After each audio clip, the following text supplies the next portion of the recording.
Welcome everyone to this workshop where we will be taking on goals, setting them, and most importantly, how to crush them.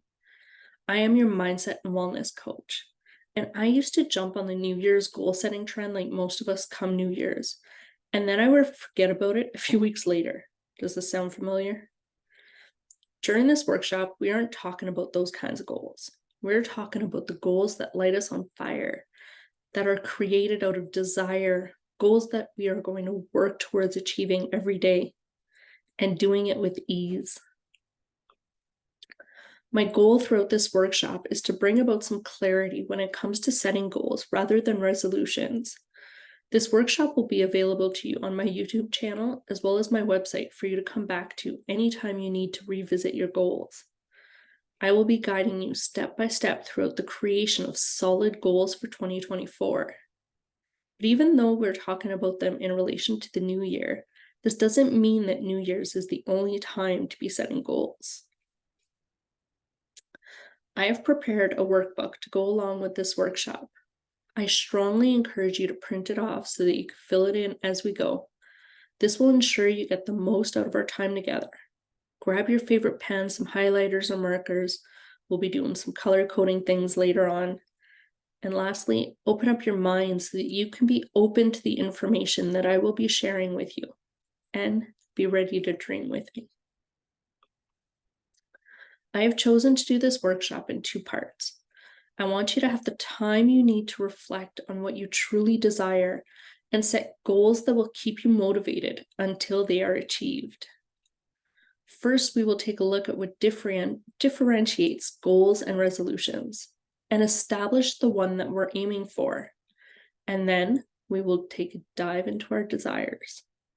In part two, we will take a look at the three types of goals, how to set SMART goals, and we're going to explore the keys to success. Let's get started. Did you know that there are multiple differences between goals and resolutions? These differences are in part the reason why resolutions don't last. Resolutions tend to start from wanting or doing something we seem to lack, so it stems from a lack mindset. It's a general directions towards something. It's more fluid and open-ended. It often has an all or nothing mindset, and options are often achievement or failure. Goals, on the other hand, represent the decisions we make and the commitments we take in order to reach attainment. It starts from wanting or doing something to improve what we already have.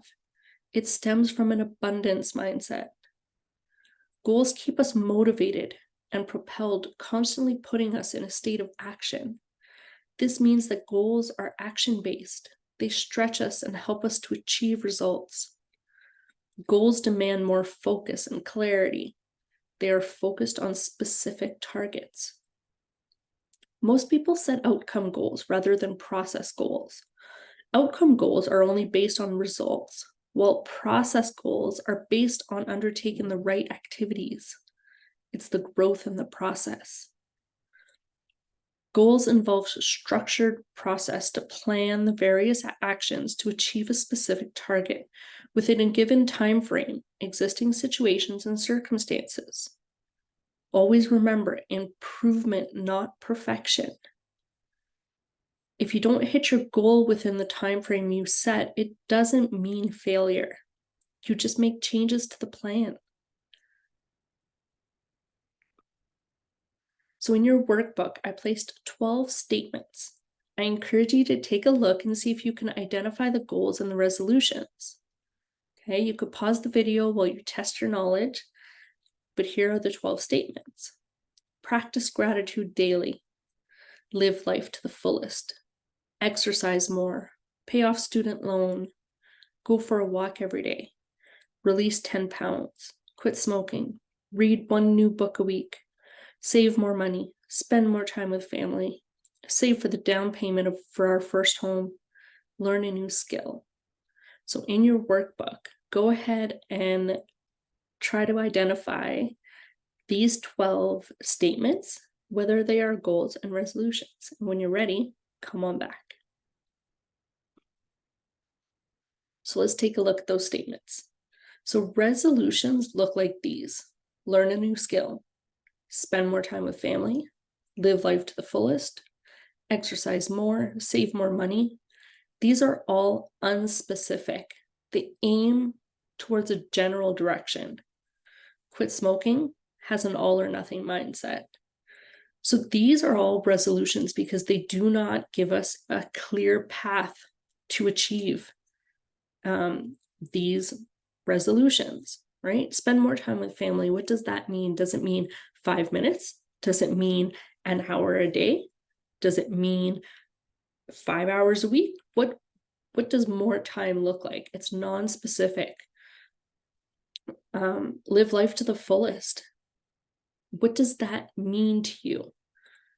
This is a good start, but it's not a goal. You need to identify what will make you live life to the fullest. What does that mean to you? Exercise more, again, resembles the spend more time with family. What does that look like? Save more money. Again, what does it look like? These are all unspecific, which means that we are kind of losing before we start. We don't know what we're aiming towards, right? Now, goals, however, look like this: practicing gratitude daily, go for a walk every day, read one new book a week, save for the down payment of a new home, pay off student loans, release 10 pounds. All of these are focused on abundance mindset because it's the accumulation of something, and they are specific targets. It also involves a plan for its achievement. So now that you know practicing gratitude daily, for example, when are you going to fit that in? When are you going to do it? Are you going to do it first thing in the morning or at night before going to bed? Go for a walk every day.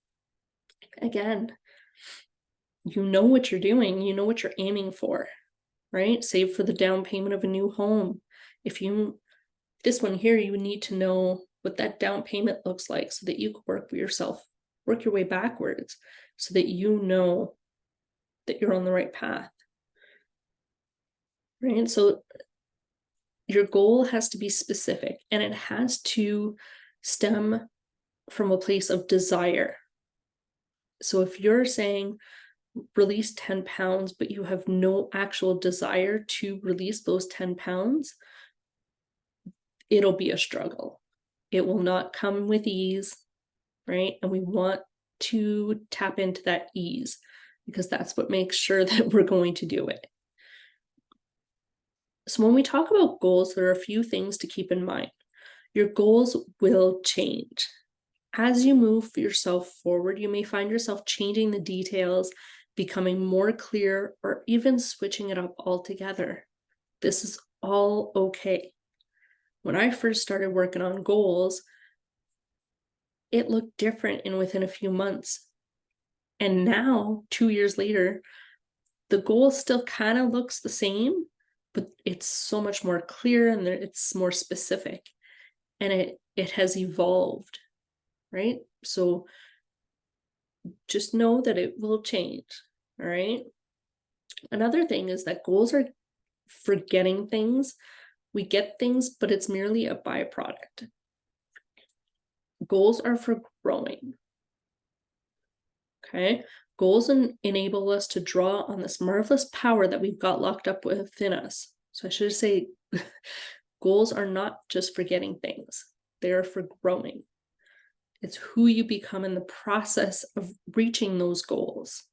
There's going to be growth involved, and it's who you become. And now that we know the difference between resolutions and goals, and we know that goals are where we want to focus our energy, let's dive into creating our goals. And it all starts with desire. All you need to create a goal is the desire to achieve it. Have you ever set a goal for yourself, but knew that you had no desire to get it? It seemed like torture, didn't it? If I think about my work goals, right, that are imposed by somebody else, if I have no desire to achieve that goal, it's going to be torture to try and get there because there's no desire and it didn't stem from me. But the goals that I have set in place that come from myself, that come from a place of passion and desire, those goals are in motion. I am close to achieving those goals because I want to work towards them. I want to achieve them, right? If you have the desire, you'll have the ability to do it. If you don't have the desire, you won't have the ability. The ability comes with the desire. So it needs to be something that you want, that you really want. As children, we are encouraged to use our imagination at play, to draw, to keep us busy. We give praise to children for the results of their imagination. According to an influential creativity researcher, Paul Torrance, in 1968, a large proportion of children, but not all, experience a decrease in their divergent thinking scores, a thought process used to generate creative ideas, beginning around the age of 9 to 10, which is the 5th grade. So there is a large decrease in the creative thinking by grade 5. This means that the rest of our lives, we are told to get our heads out of the clouds, think realistically, be reasonable. However, our imagination plays such an important role in our goals and our decisions. And we'll dive into this a little bit more later on, okay, in part 2. But right now, we need to tap into that imagination. This is where your desires lie, okay? And for the moment, let's play a game of what if. In your workbook, we have broken down multiple aspects, including family, fun, personal, health. Go through and list all that you desire for that aspect. Write down the first thing that pops into your head. I'm going to warn you though, your conscious mind will want to play too. And here's why we want you to ignore it. Your conscious mind wants to keep you safe and keep you the same. So if a desire comes into your mind, write it down, okay? But be ready. There will be that voice coming in saying, that's not realistic, that's not doable, okay? Be ready for it. And if you hear that voice, write down what you were thinking, okay? Now, this may seem like an internal battle between you and this voice, but it's because this voice is not used to you playing in the realm of imagination, okay? But I want you to play there. I want you to go to where your imagination is free. I want you to think about anything that you desire, okay? For example, if you want to attract in $500,000 in additional income, most likely you will hear your subconscious mind going, that's not possible. Don't do it. Don't write it. I challenge you, write it anyways, okay?